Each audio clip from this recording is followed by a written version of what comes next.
Welcome to long-term theories. This theory is saying that the media can only affect media users' behavior if they are exposed to the media content over a long period of time. The following theories are known as cognitive theories, that they're based off our knowing and understanding something in a specific way and how we base our behavior and thinking on such knowledge. The media has a strong impact on our knowledge and understanding of the world, and therefore it affects our behavior through the following theories: accumulation theory, diffusion of innovation theory, modeling theory, social expectation theory, meaning construction theory, stereotype theory, agenda setting theory, framing theory, and spiral silence theory. Let's begin. The accumulation theory, which will be beginning on page 238, is the focused repetitively and relatively consistent way on the issue, and it can be over a long period of time and change people's attitudes and behavior. So in this case, they're talking about how the various media corroborate each other by presenting the same interpretations and significant changes and take place in people's beliefs, attitudes, and behavior. So pretend that you got an article on Facebook about the war in Syria, for example, and then you got it on Instagram, and then you got it on, the website, and then you saw a blog about it. The bombarding of so much media is going to accumulate maybe you having a certain value and certain belief because the media is consistently, repetitively trying to push out a message to you. The media will begin to focus their attention on and produce messages about a specific topic or situation, and then over an extended period of time focus their attention in a consistent and persistent way, collaborating with each other. Individual members of the public will increasingly become aware of those messages on a person-by-person basis, growing the interpretations of the topic. Increasing comprehension of the messages regarding the topic supplied by the media begins to form and modify those meanings into beliefs and attitudes and guides the behavior of the audience.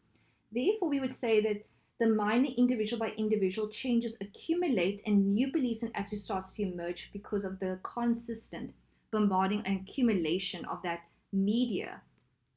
They say that this can provide an explanation for the role of media in change people's attitudes about divorce, sex, style, and politics over a long period of time. So all we need to know about the accumulation theory is that the media, if they focus on an issue long enough and sort of spread that message across to you in different ways or with each other in terms of the media platform, they may be able to change your behavior over that long period of time. The diffusion of innovation theory is looking at there's a consistent flow of new products, solutions to problems, new interpretations, and basically new innovations. In this theory, it says they can apply to the innovation of new media products and the role of media in spreading innovation and new fashion and ideas out there. They go on to talking more about this theory, but I'm going to skip over to the basic assumptions of this theory. They talk about that when we start with the adoption process and the diffusion innovation process, it starts off with that it begins with an awareness stage. Let's take the iPhone, for example. You see all the ads about it everywhere, and you become aware of it because it's on your Instagram page, it's on your Facebook page, it's on your Twitter page. So the media is sending you all the ads about the latest iPhone. Therefore, this becomes part of the awareness stage.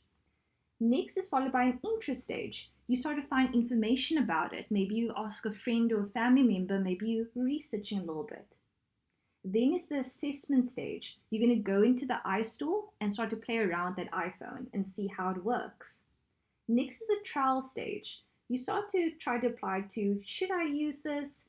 I don't know how long would I use it. I'm really going to try to apply to that, that new innovation. And lastly, I would adopt it. I'm going to actually buy the product. But not all people go through this adoption sort of process. Some do not adopt it at all or go through the stages. Some can adopt rapidly, some can adopt overnight, and some can only adopt after a long period of time, known as laggards, or not at all. In terms of the modeling theory, it looks at how some people can adopt media portrayed behavior as a model for their own behavior. So what they see in the media content starts becoming a portrayal of how they would like to act. So in that case, the media user will encounter a form of action portrayed by the person, can be a celebrity or a sports person, and they identify with that model, therefore the modeling behavior, and believe that they would want to become like the actual celeb or sports star. They start to imitate in forms of dressing or acting the way that they would, speak the way that they would, and start to have that positive reinforcement of that behavior. And then that positive reinforcement increases the possibility that media will be able to reproduce that behavior again to someone else. Please read the example on page 241, which is a sports example here. Social expectation theory comes with watching television, newspapers, and all that, and you can learn the social norms adhered to by a certain group, people, organizations. Therefore, we can learn how to behave, and it can be very educational for us. And this is part of the sociological perspective that we can be taught through TV shows and movies certain ways of behavior, such as the media can teach us how beta doctors are supposed to behave, how newlywed couples are supposed to behave, and so on. Therefore, that various kinds of content that can be portrayed there will often portray society and how society should behave. They can also be fictitious, like in soap operas and comedies, which is supposed to represent a certain reality. Then you might think, this is what constitutes a happy couple. This is how I should act if I get married. Individuals over a long period of time might think that this is sort of the norms and the roles that they should be portrayed out there. And the experience of exposure to portrayals of a particular kind of group results in you accidentally becoming part of that behavioral pattern portrayed by the media content.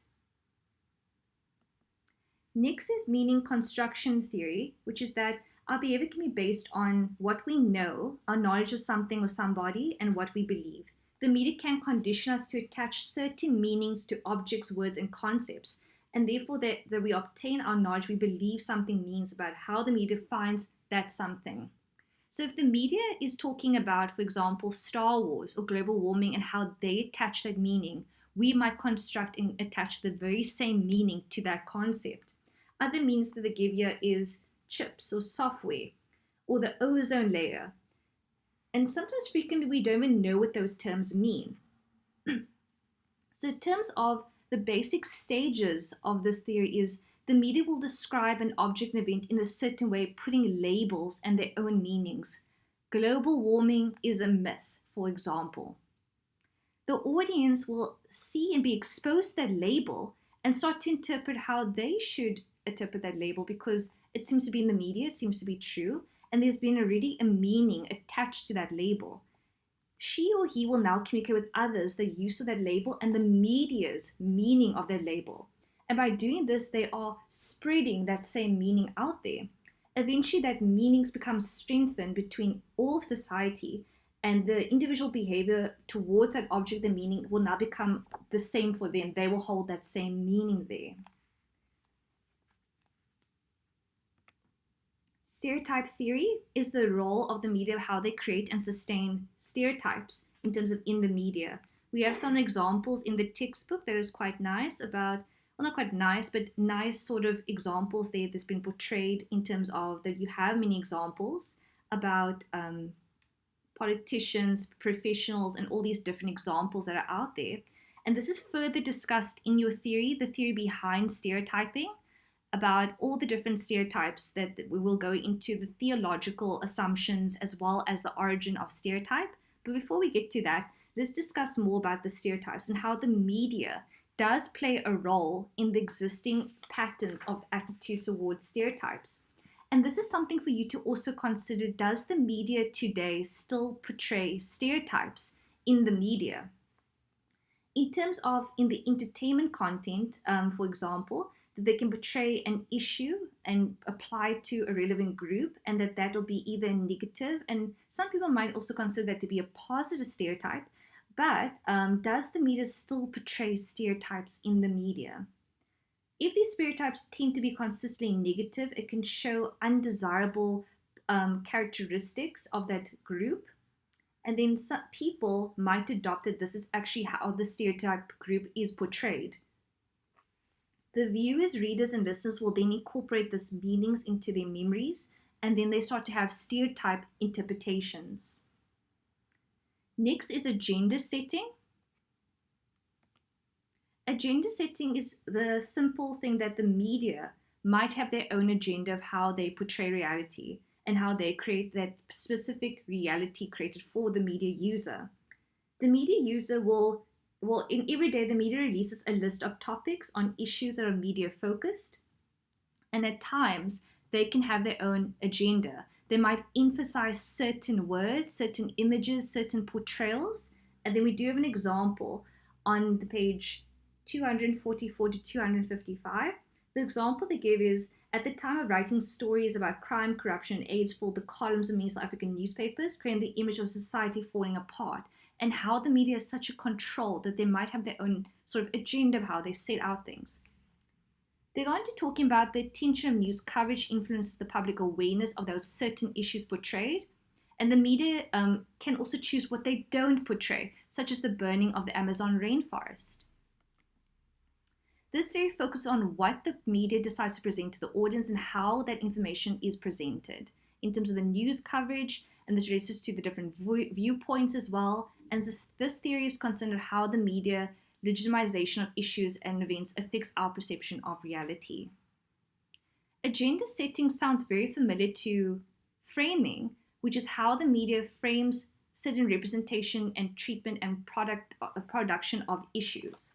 So the framing is looking at the emphasis in the media selection of topics and how they frame it in terms of the media and how they're represented.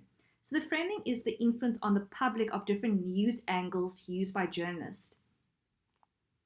It can be tied to the interpretive and ideological frameworks in which the journalists report an issue within that specific ideological framework.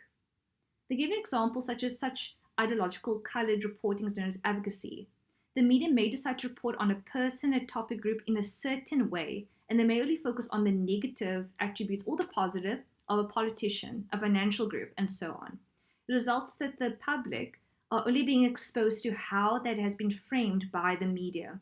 And we often hear people complain that the media had framed them a certain way, and then they give more examples in the textbook. They say the framing does not only include the ways in which media advocates an issue, but also investigates who has access to the media and so on.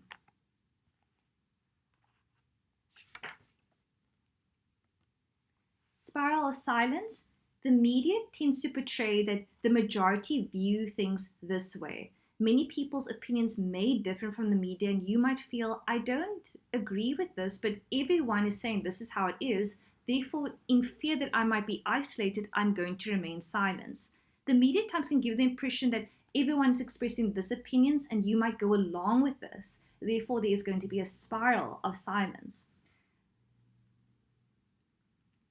This concludes our affect media theories. Please turn to page 247 where we give a sort of summary of the perspectives. Accumulation is how corresponding or corroborative representations by different media affect our perceptions. What this means is that by different media platforms consistently spreading that same topic to you, would that change your behavior?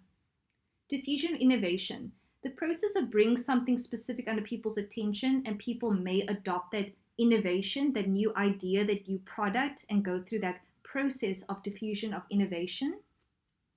Modeling, how people might model themselves and their behavior on media representations of celebrities or public figures. Social expectation, how social values and morals are spread by the media, and that you might want to, adopt that social norm of how you feel, or at least how the media has portrayed society, and that you might feel that this is acceptable because society is being portrayed this way. I want to adopt that new norm. Meaning construction, how the media attaches their own meaning to something and then you adopt that meaning as your own. Stereotypes, how the media portrays stereotypes into their media content. Agenda setting, how the media's prioritizing of events and topics affects our perception of reality and have their own agenda. Framing, how the media deliberately can frame an issue a certain way that can affect our perception. And lastly, the spiral of silence, how the media create a specific image of what the public is and allows it, the kind of spin it that the majority feel this way, and by you speaking up, you feel you will be isolated and it might be better to remain silent. In our next section, we're going to be focusing on stereotype on pages 247. Remember to look at your lesson plan and complete any activities, write down notes and sections you don't understand, and let your lecturer know. Thank you so much.